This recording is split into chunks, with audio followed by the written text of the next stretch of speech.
Bismillahirrahmanirrahim. Assalamualaikum warahmatullahi wabarakatuh. Pada kesempatan kali ini, izinkan saya mempresentasikan tugas UTS mengenai materi tentang tafsir maqasidi yang meliputi pengertiannya, sejarahnya, konsep, manfaat, dan contoh-contohnya. Yang pertama, apa itu tafsir maqasidi?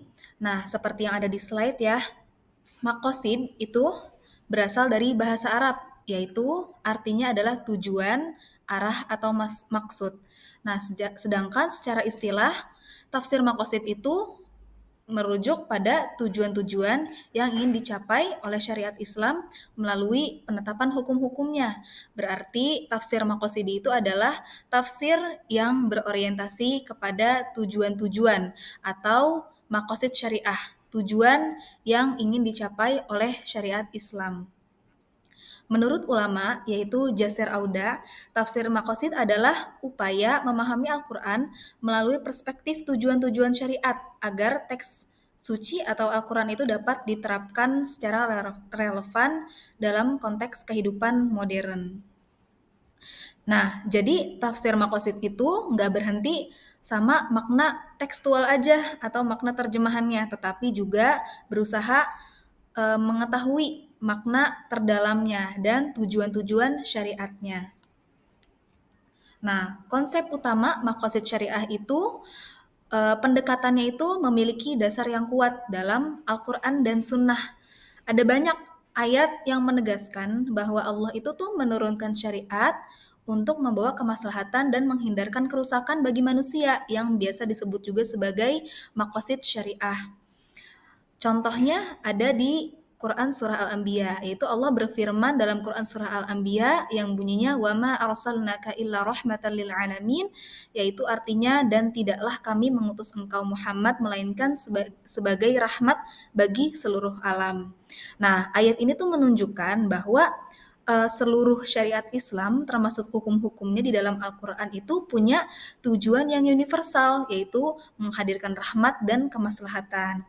Kemudian menurut ulama yaitu Imam Syatibi, maqasid syariah itu ada 5 aspek yang jadi urgensi pada tafsir maqasidi yang biasa disebut juga sebagai Dururiyah al-Khoms.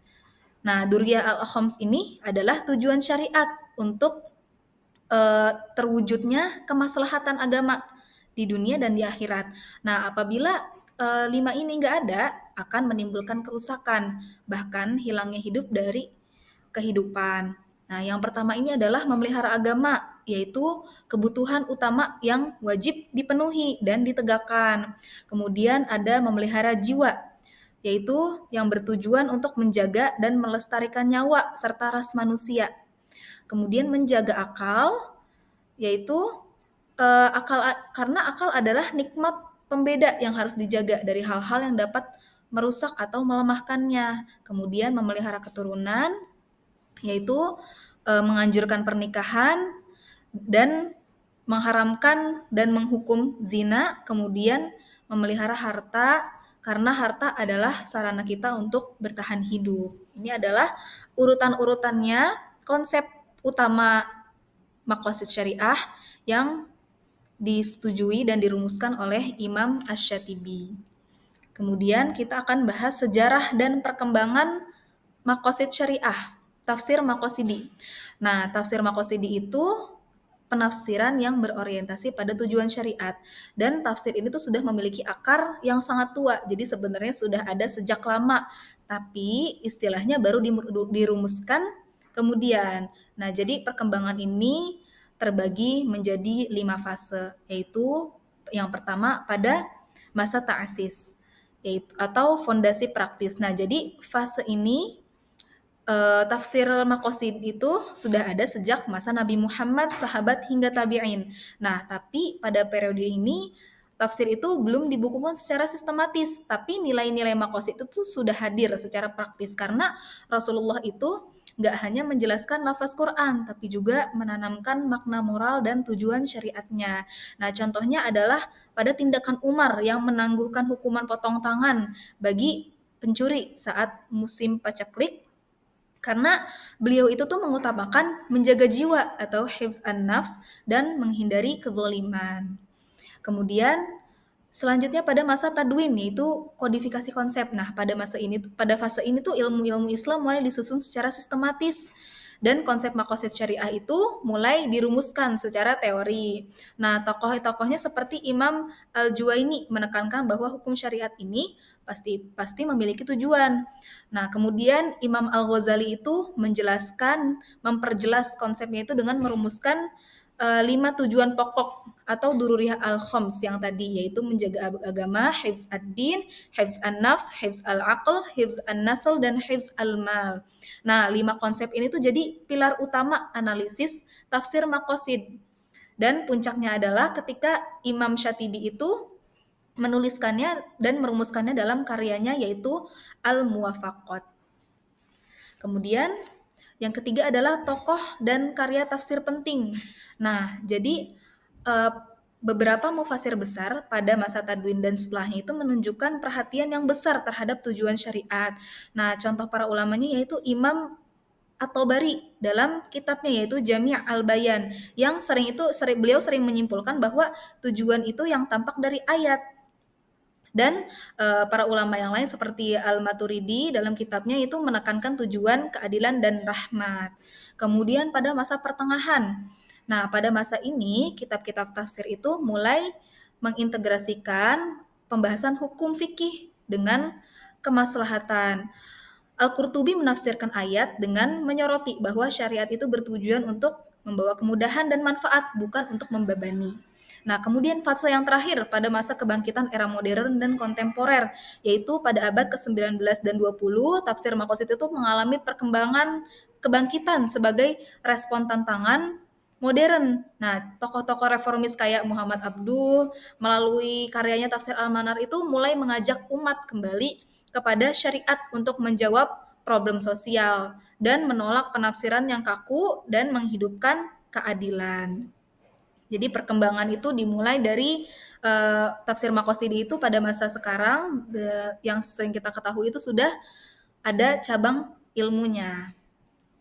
Kemudian ada manfaat mempelajari tafsir Maqasidi.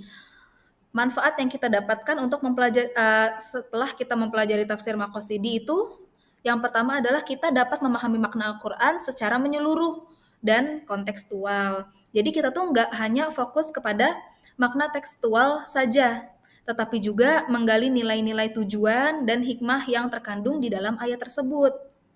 Nah, kemudian yang kedua itu mewujudkan kemaslahatan atau kebaikan umat, yaitu mencapai kemaslahatan dan menolak kerusakan dalam kehidupan manusia atau yang biasa disebut juga maqasid syariah. Nah, ini tuh membantu kita untuk menerapkan ajaran Al-Quran untuk mengatasi berbagai masalah dan tantangan modern di masyarakat. Nah, yang ketiga adalah menghindari tekstualisme yang kaku. Jadi, manfaatnya adalah kita dapat mencegah pembacaan Al-Quran yang kaku tanpa mempertimbangkan tujuan-tujuan syariat yang lebih luas gitu. Jadi dengan kita mempelajari tafsir ini kita dapat menjelaskan tujuan syariat secara luas. Kemudian mendorong pemahaman terhadap hukum-hukum Islam juga, yaitu ilmu fikih. Kemudian yang keempat adalah meneguhkan moderasi beragama atau wasatiyah Islam atau keseimbangan. Jadi manfaatnya itu menawarkan jembatan antara teks yang bersifat konteks dalam kehidupan yang dinamis. Jadi kita menghasilkan pemahaman yang lebih moderat dan memperhatikan teks dan konteksnya. Jadi ajaran Islam itu terasa adil dan seimbang. Nah, yang terakhir adalah sebagai metode alternatif dalam ijtihad hukum. Jadi kita dapat menjadikan landasan metodologis baru dalam menggali dan menetapkan hukum Islam, yaitu istimbat hukum yang berbasis pada pertimbangan kemaslahatan dan mencakup konsep-konsep yang dururiyah al-khams, yaitu pemeliharaan agama, jiwa, akal, keturunan, dan harta yaitu maqasid syariah. Kemudian contoh penerapan di dalam tafsir Maqasidi yaitu tafsir Maqasidi kan tidak hanya bersifat teori ya, tapi dia juga praktis. Misalnya ayat tentang zakat, yaitu tidak hanya dipahami sebagai kewajiban, tapi juga sarana pemerataan ekonomi dan eh, pengentasan kemiskinan. Terus ayat Kisos juga dipahami bukan hanya sebagai balasan hukum, tapi juga sebagai perlindungan jiwa dan pencegahan kezoliman. Nah, contohnya di slide itu ada di Quran Surah Al-Ma'idah ayat 6. Jadi itu Allah menyebutkan tujuannya, yaitu di balik perintah bersuci. Ma yuridullahu liyaj'ala 'alaikum min harajin walakin yuridu liyutahhirakum wa liyutimma ni'matahu 'alaikum wa la'allakum tashkurun. Allah itu tidak hendak menyulitkan kamu, tetapi Dia hendak membersihkan kamu dan menyempurnakan nikmatnya bagimu agar kamu bersyukur. Nah, jadi ayat tersebut itu memperkuat bahwa hukum dalam Al-Quran itu bukan sekedar aturan, tetapi juga sarana untuk mencapai kemaslahatan dan kebersihan jiwa. Baik, itu saja yang dapat saya sampaikan. Materi tentang tafsir maqasid meliputi pengertian, contoh, sejarah, konsep, dan manfaat-manfaatnya. Wassalamualaikum warahmatullahi wabarakatuh.